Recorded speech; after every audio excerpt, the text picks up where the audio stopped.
이 대법원의 판단이 모레 나오는 얘기가 알려지기 전에 이재명 후보가 오늘 아예 파란색 점퍼를 입고 본격적인 선거운동을 시작한 듯합니다. 그 화면을 준비했습니다. 이재명 후보님께서 입장하시겠습니다. 모두 자리에서 일어나 큰 박수로 맞이해 주시기 바랍니다.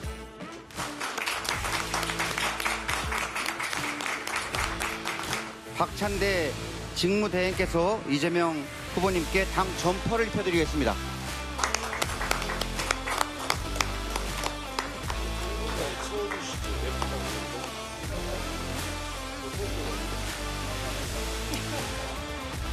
이재명 후보가 89.77%의 대관식을 끝내고 통합을 화두로 꺼냈습니다. 파란색 유니폼에 빨간 점 하나 찍어놓고 통합을 이야기하는 것은 국민 기만입니다. 설마 하니 민주당의 일극체제 완성을 통합의 모델로 착각하는 것이라면 분명히 말씀드리지만 이보다 더 위험한 것은 없습니다. 국민의힘의 바로 비판까지 들어봤지만 최진봉 교수님, 뭔가 민주당도 많은 고심과 생각, 아이디어를 모은 것 같아요. 이 점퍼의 빨간 포인트요. 네, 맞습니다. 저는 진보 보수를 가리지 않고 이념에 방점을 두지 않은 그런 정치를 하겠다는 의지라고 보여집니다. 예.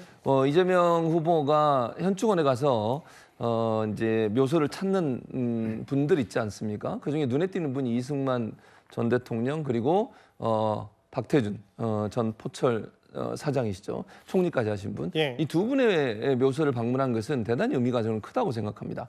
그러니까 공간이 있을 수 있지만 경제적인 부분이나 나라를 세운 부분에 대해서 일정 부분의 의미를 두고 행보를 했다고 볼 수 있을 것 같고 박태준 전 총리의 묘소를 방문한 건 더더욱 저는 의미가 있다고 생각해요. 경제에 있어서는 박태준 전 총리가 이루어놓은 여러 가지 성과들에 대해서 인정을 하고 그 성과를 계승하겠다는 의지를 보여줬다고 생각을 합니다. 최근에 이제 이재명 후보나 캠프 쪽에서 중도 쪽이나 보수 쪽에 있는 분들도 영입하면서 많은 분들이 지금과 함께 하겠다고 지금 얘기하고 윤여준 전 장관이 지금 상임선대위원장을 맡게 됐는데 이런 여러 가지 이 모습들이 저 1번이라고 하는 번호 밑에 있는 조그마한 빨간 점도 의미가 있다고 생각을 합니다. 왜냐하면 윤석열 전 대통령이 파면된 이후에 합리적인 보수 또 중도 보수적 성향을 갖고 있는 분들은 사실은 어느 곳을 지지해야 될지 상당히 어려움을 겪고 있는 분들이 있을 수 있습니다. 그분들까지도 민주당이 끌어안고 함께 가겠다는 의지를 표명한 거라고 생각을 하고요. 이재명 후보가 예전에도 얘기했습니다만 민주당은 중도 보수라는 표현을 쓴 것처럼 보수적 성향이든 뭐 진보적 성향이든 관계없이 경제를 살리고 국가를 살리는 일이라면 누구와도 함께 하겠다고 하는 그런 의지를 보여주는 그런 모습이 아닌가 이런 생각이 듭니다. 저 빨간 포인트, 그리고 어제 예정이 없던 박태준 전 총리의 묘역도 참배하고 뭐 이승만 박정희 묘역 그런 차원이다라는데 물론 오늘 국민의힘 여러 후보들은 이것 또한 속내를 알 수 없는 그렇게 한쪽에 다른 생각을 하고 이런 행보만 보이는 거다. 이현정 의원님. 네.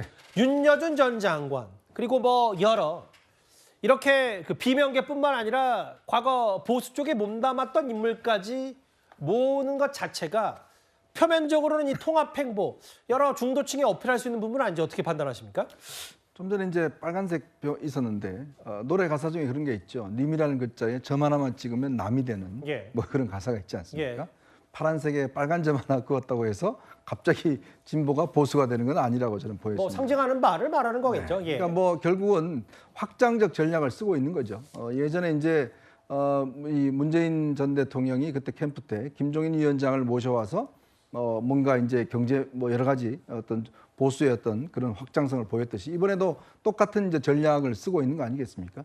그래서 지금 윤여준 전 장관이라든지 이런 분들을 다 영입을 하는데 결국 이제 문제는 이재명 대표 후보의 어떤 신뢰성 이걸 이제 회복하는 게 문제일 겁니다. 예. 왜냐하면 그동안 이재명 후보 같은 경우는 본인이 그렇다고 이야기를 했다가 계속 뒤집은 적이 꽤 있었지 않습니까? 그것 때문에 많은 분들은 이재명 후보의 말을 못 믿겠다라는 분들도 이제 있는 것도 사실이고, 자, 그렇기 때문에 그것의 어떤 진정성을 보여주기 위해서는 물론 사람의 어떤 영입도 중요하지만 중요한 정책 부분에 있어서의 어떤 변화라든지 이런 것들이 이제 앞으로 있을 때 아마 이제 국민적 신뢰가 저는 생길 수 있다는 생각이 드는데 예. 한번 보겠습니다. 일단 이제 빨간색도 조그만 점을 찍었지만 과연 이제 당의 정말 진정성이나 이런 것들을 과연 바꿀 수 있을 것인지 아니면 여전히 선거용의 어떤 분칠할 것인지 그거는 이제 선거전을 통해서 드러날 것이라고 보여집니다.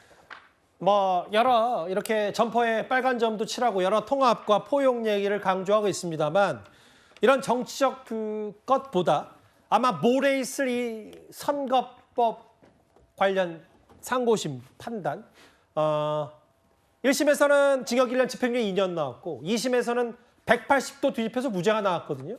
대법원이 어떤 판단할지가 아무래도 이재명 대표 대선 레이스에는 최대 변수가 될 것 같습니다. 이것 속보로 한번 다시 만나봤습니다.